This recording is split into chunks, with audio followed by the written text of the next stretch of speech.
Assalamualaikum warahmatullahi wabarakatuh.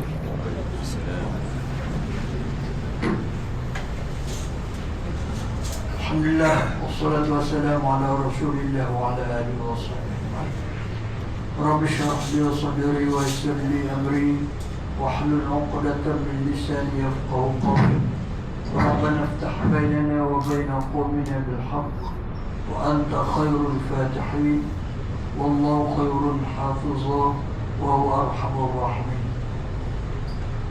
Alhamdulillah, kita panjatkan kesyukuran kita kepada Allah SWT di atas limpah kurnia Allah SWT yang telah memberi peluang pada kita untuk sama-sama lagi berada di bulan Ramadan yang mulia, bulan yang penuh keberkatan, bulan yang digandakan pahala setiap amalan kita, di mana kita dapat lihat beberapa kawan kita, rakan kita, keluarga kita, ada sebahagiannya telah dipanggil oleh Allah SWT sebelum bertemu Ramadan, bermakna peluang bagi mereka untuk menambah amalan sudah tidak ada, kecualilah amalan itu dilakukan oleh anak-anak mereka yang kemudiannya menghadiahkan pahala bacaan Quran dia,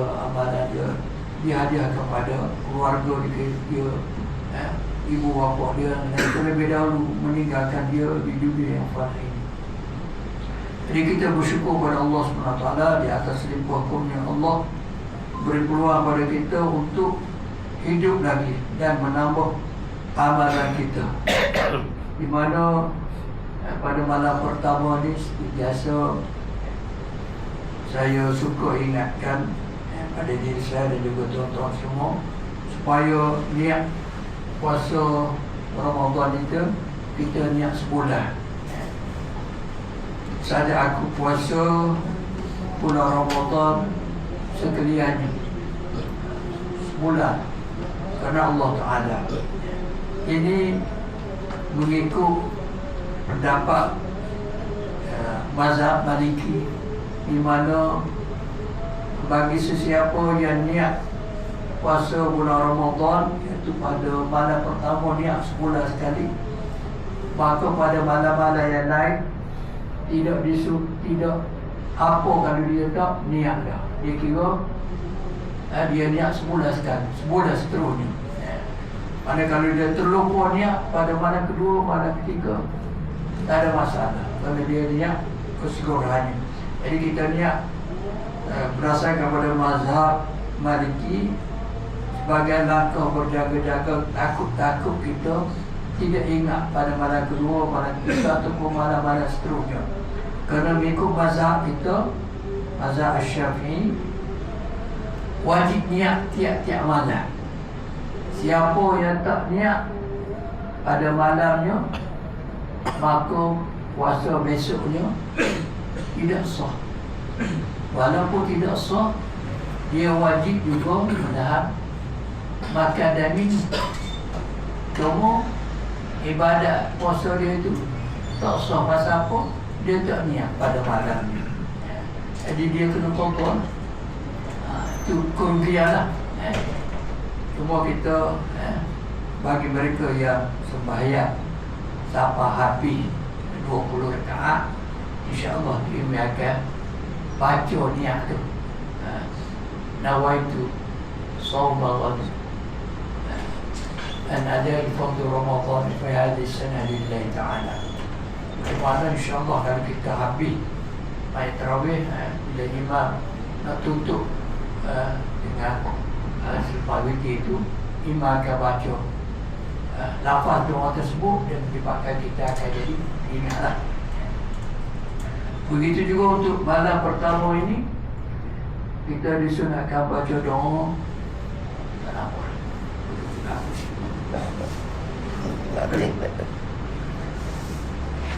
Kita baca doa, Allahumma ahillahu alaina bil amni wal iman was salamati wal islam wal afiyati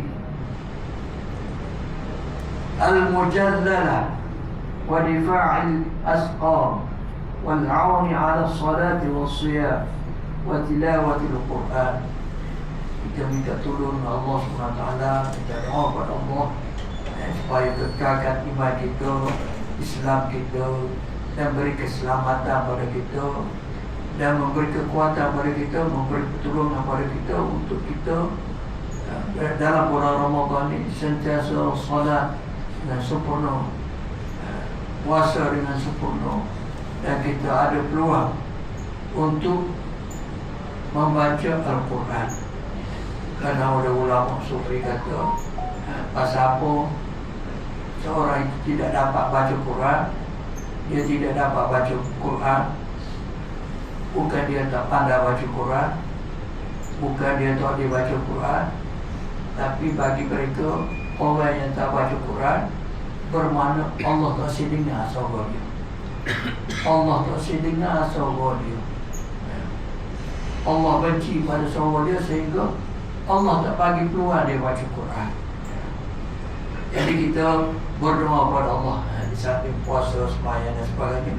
Tuhan bagi peluang pada kita juga untuk membaca Al-Quran.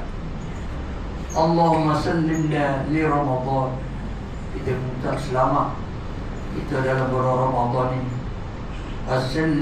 Wasallim lana, dan selamat juga untuk kita. Wasallimu minna, selamat juga pada semua sekali kita sepanjang bulan Ramadan ini, hatta yakhruja Ramadan, sehinggalah Ramadan pergi. Dan bila Ramadan pergi, kita minta kepada Allah SWT, ghafarta lana, Allah ampunkan dosa kita, wa rahimtana, dan Allah bagi rahmat pada kita, wa afawta anna, dan memberi kemaafan, keampunan pada kita. Itu doa pada malam pertama.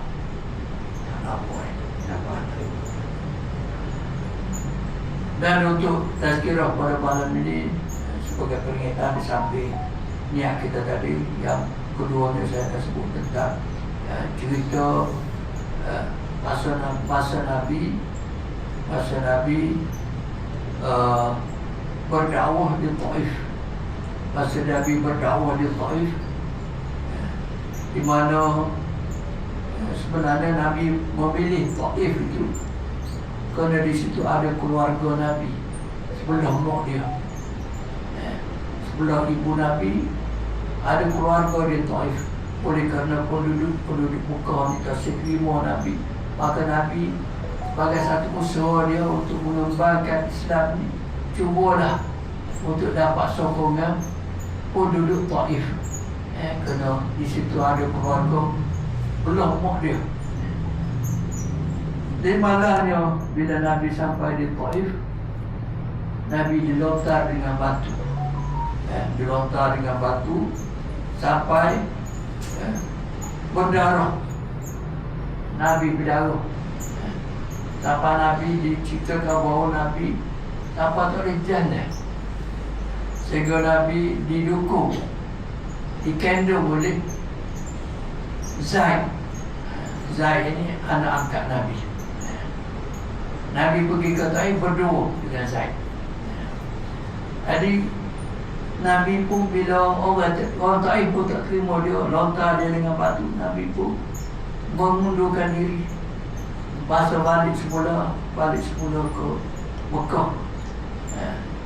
Semasa nak balik semula tu, Nabi duduk sekejap berehat di sebuah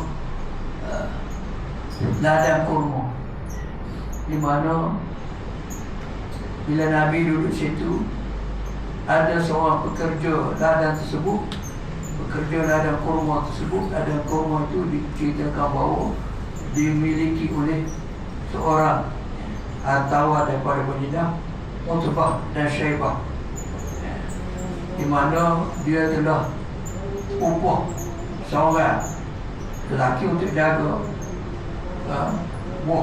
ladang kurma dia. Bila Nabi duduk berehat di situ, maka tuan ladang ini rasa kesian Nabi, bagi buah kurma, standar buah kurma, setangkai buah kurma, suruh Andas ini bekerja dia nama Andas, supaya bawa buah kurma ni dia bui Nabi, kesian tengok Nabi. Maka Andas ni pun bawa buah kurma tu ke Nabi, hadiah pada Nabi.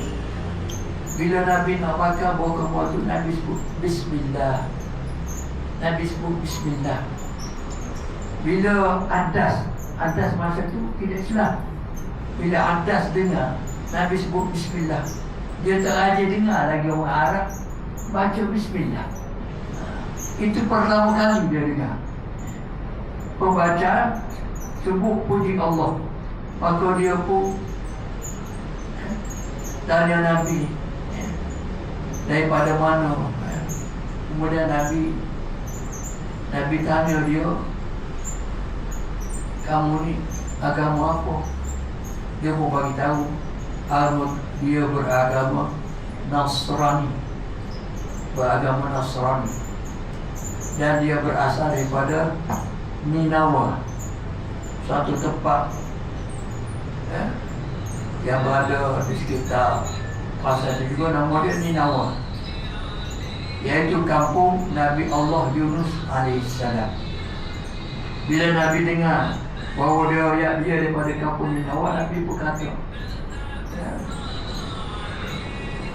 Nabi kata kepada dia, itu tempat saudaraku, iaitu Yunus bin Matta. Terkejut apa ni Andas ni, macam mana Nabi tahu, macam mana mu boleh kenal